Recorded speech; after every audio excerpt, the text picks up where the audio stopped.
Docteur, Bonjour. vous revenez sur le plateau de Matin Bonheur pour la rubrique santé et bien-être afin de nous entretenir sur le fibrome utérin. Avec ma consoeur Christelle Milledge, comme je le disais tout à l'heure, vous avez déjà entamé ce thème et il convient pour nous, pour les téléspectateurs, de faire un petit rappel sur la définition, la localisation et les signes cliniques du fibrome utérin. Très bien. Merci beaucoup. Je vous en prie. Bien, effectivement, ça fait déjà, pas la semaine dernière, mais c'était la semaine surpassée. Ah, il y a 2 semaines de cela. Oui, à cause de la pluie, je n'ai pas pu venir la semaine dernière parce que j'ai mis au moins 1 heure Pour arriver. pour arriver ici. J'étais en retard, donc... Aujourd'hui, vous avez été le premier à arriver. C'est pas facile avec la pluie, mais on va finir par y arriver. C'est exact. Bien, effectivement, je suis venu ce matin pour parler du fibrome utérin. C'est une maladie qui est répandue en Côte d'Ivoire et je dirais même dans le monde. Le fibrome utérin, c'est une tumeur qui est une tumeur bénigne, c'est-à-dire elle n'est pas cancéreuse et qui touche entre 20 et 40% de la population féminine dans le monde entier. Et ce fibrome est localisé sur le muscle utérin et en fonction de sa localisation, on a 3 catégories de fibromes. Lesquels? D'abord, on peut schématiser l'utérus comme un avocat. Oui, l'avocat dont on a enlevé le noyau. Oui. Il y a l'extérieur, il y a la chair, il y a l'intérieur. À l'extérieur, ce qu'on appelle la cireuse. Donc, il y a des localisations qui sont au-dessus du fibrome, c'est-à-dire sur la cireuse. Ce sont des fibromes qu'on appelle des fibromes sous-céreux. Il y en a qui sont dans le muscle utérin, qu'on appelle des intramuraux, et il y en a qui sont à l'intérieur de la cavité utérine, qu'on appelle des fibromes sous-muqueux. Ceux-là, ils sont dangereux parce que la plupart du temps, ils empêchent à la femme de prendre une grossesse, ou même quand elle prend la grossesse, elles font des avortements spontanés. Comment découvre-t-on ce mal, docteur? Généralement, le fibrome, il passe inaperçu. Il passe inaperçu. La femme qui est porteuse d'un fibrome peut le traîner pendant longtemps tant que ça ne s'est pas manifesté cliniquement.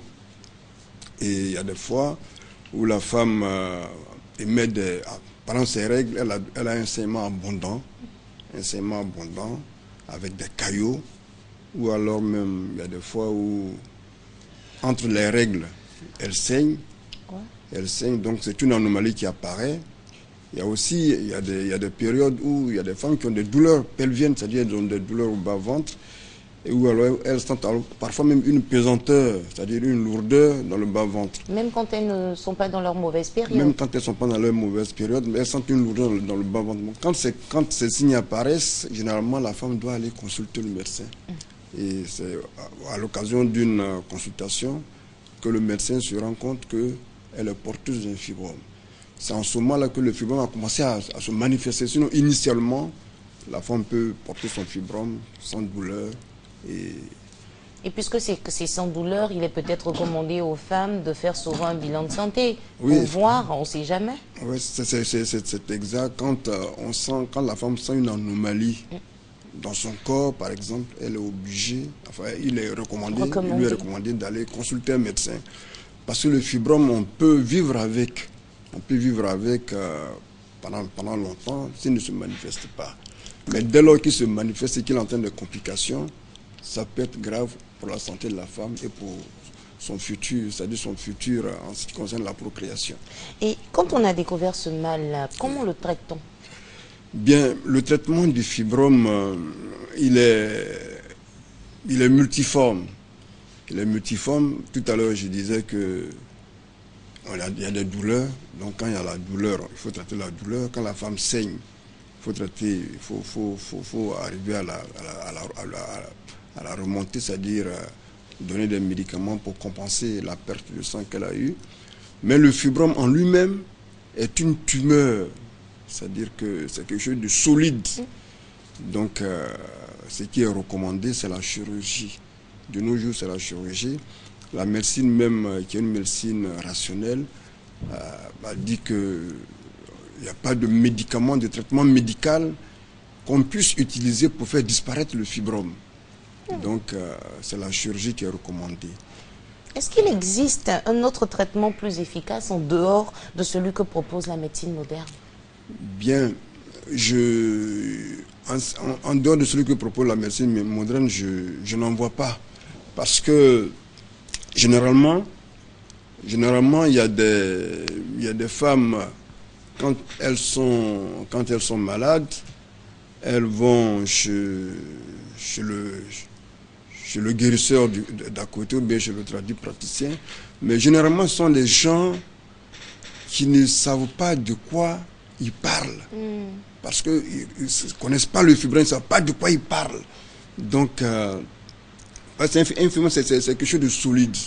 Généralement, ils ne savent pas de quoi ils parlent parce qu'ils vont faire absorber des produits à la femme, lui faire des lavements, ou alors parfois lui donner des médicaments à introduire directement en intravaginal. Oui. Ça ne résout pas le problème. Et puisque vous étiez en train de parler du fibrome, je crois que Orokia Sissoko a quelques images. Âme sensible, s'abstenir de regarder, s'il vous plaît. C'est difficile à voir ça et comprendre qu'une femme a ça à l'intérieur d'elle. On se dit, mais comment elle peut vivre, comment elle peut supporter ça? Orokia, on peut voir ces images pour que le docteur Oné arrive à nous l'expliquer? Voilà, ok, merci. Voilà, ça c'est voilà, le plus gros, c'est un fibrome. Ce sont des fibromes que vous voyez. Ça, c'est le bloc opératoire. Ce sont les femmes qu'on a opérées. Les gros qui sont là sont des fibromes. Ce sont des tumeurs qui sont dans l'utérus. Et les plus petits, là? Tout ce que vous voyez sont des fibromes. C'est ce que nous avons retiré de l'abdomen de la femme. Mais ça a le poids d'un bébé, finalement. Oui, mais quand il y a des images, peut-être qu'on ne pourra pas certainement les montrer toutes. Oui. Mais il y a des femmes, quand on les voit, on a l'impression qu'elles sont enceintes d'un enfant de 9 mois, c'est-à-dire d'un bébé de 9 mois. Elles sont enceintes de 9 mois de grossesse. Alors, parce que l'utérus est volumineux, le ventre est volumineux, mais en fait, ce sont les fibromes qui sont à l'intérieur. Et quand c'est comme ça, souvent ça entraîne des complications. Des complications qui sont vraiment multiples et qui ne sont pas intéressantes pour la femme. Est-ce qu'il y a la possibilité de guérir définitivement du fibrome utérin? Bien sûr, on peut guérir définitivement du fibrome utérin. Ça dépend de quand on va à l'hôpital et de quel type de fibrome il s'agit. Il y a des femmes qui ont des fibromes sur l'utérus. Il y a un seul fibrome. Quand on opère, c'est bien localisé. Et une fois qu'on l'enlève, c'est fini. Il y a des femmes qui disent, ouais, quand on enlève, ça repousse, mais le fibrome qu'on a enlevé ne repousse plus. Donc c'est un autre fibrome qui naît. naît. C'est-à-dire que ce qui n'a pas été vu initialement. Détecté. Voilà, vous voyez ce ventre-là. Comme si elle était enceinte. Voilà, vous pensez qu'elle est enceinte, mais en fait, c'est un gros fibrome qui est là. C'est un fibrome qui est à l'intérieur. Là, elle est sur la table d'opération, prête à être... Voilà, on est au bloc opératoire, là. Ouais, on est au bloc opératoire. On est sur le point de l'opérer. Donc, ce sont des... Vous voyez comment c'est là. Voilà. Et quels sont les types de fibromes qui nous emmènent à l'ablation de l'utérus? Voilà. Le type de fibrome qui nous amène à l'ablation de l'utérus, ce sont des fibromes qui prennent tout l'utérus. C'est-à-dire qu'ils ne sont pas localisés à un seul endroit, mais ils envahissent l'utérus à tel enseigne qu'il n'y a plus de structure saine de l'utérus. Quand on ouvre, on n'a plus de tissu sain de l'utérus, tout est tumoral. Bon, quand on voit que tout est tumoral et que la femme ne peut plus faire d'enfant, autant lui enlever ça parce que ça peut lui amener plus tard des complications d'ordre urinaire ou bien d'autres complications que sans la possibilité que je pourrais évoquer ici sur le plateau. Est-ce qu'il y a des fibromes qui sont compatibles à une grossesse? Est-ce qu'on peut avoir un fibrome et porter une grossesse en plus? Bien sûr, il y a des fibromes qui sont compatibles avec une grossesse. C'est surtout les fibromes qui sont localisés à l'extérieur. Tout à l'heure, je vous ai parlé de la localisation. Il y en a qui sont à l'extérieur, qui sont des fibromes sous-séreux. Il y en a qui sont à l'intérieur du muscle utérin. Tant que la cavité utérine est propre et qu'il n'y a pas de tumeur, l'enfant peut se développer normalement jusqu'à terme. Oui. Donc, il y a des fibromes qui sont compatibles avec la grossesse. Mais il faut que la cavité utérine soit propre. Oui. C'est pour ça que quand la femme a un fibrome qui est un fibrome sous-muqueux, dès lors qu'on l'opère, elle a des chances de procréer après. de possibilité de procréer. Dernier conseil aux téléspectatrices qui nous suivent en ce moment concernant le fibrome utérin, pour celles qui ne vont pas faire des examens ou bien pour celles qui connaissent cette maladie. Oui. Je dirais tout simplement qu'une fois que vous sentez qu'il y a une modification dans votre organisme en ce qui concerne les menstruations, ou bien même vous vous sentez mal dans le bas-ventre, dans le bassin, il faudrait immédiatement consulter un médecin. Et dès lors que vous consultez un médecin, si c'est un fibrome, n'ayez pas peur, parce que souvent les femmes ont peur de se faire opérer.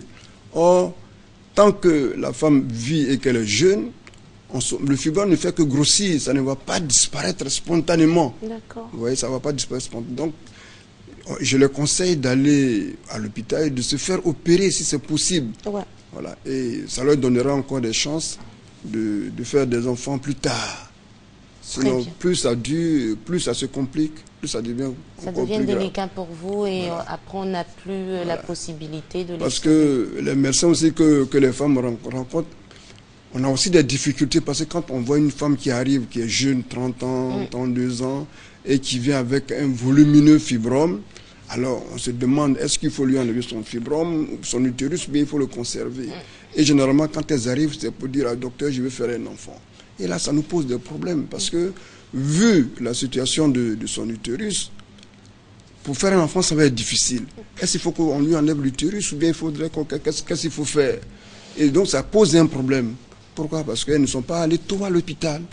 Si on y va tôt, on guérit rapidement de ce mal. Et je les conseille plutôt d'aller voir des médecins, mais pas des gens qui leur font boire des médicaments, qui leur font puiser des médicaments. Parce que ça ne va pas résoudre le problème. Ça va pas résoudre le problème. Très bien. Voilà. Merci, docteur Oné. Merci d'être venu nous informer sur ce mal qu'est le fibrome utérin. Nous vous souhaitons une très bonne journée. À bientôt, docteur. Je vous remercie, madame. Monsieur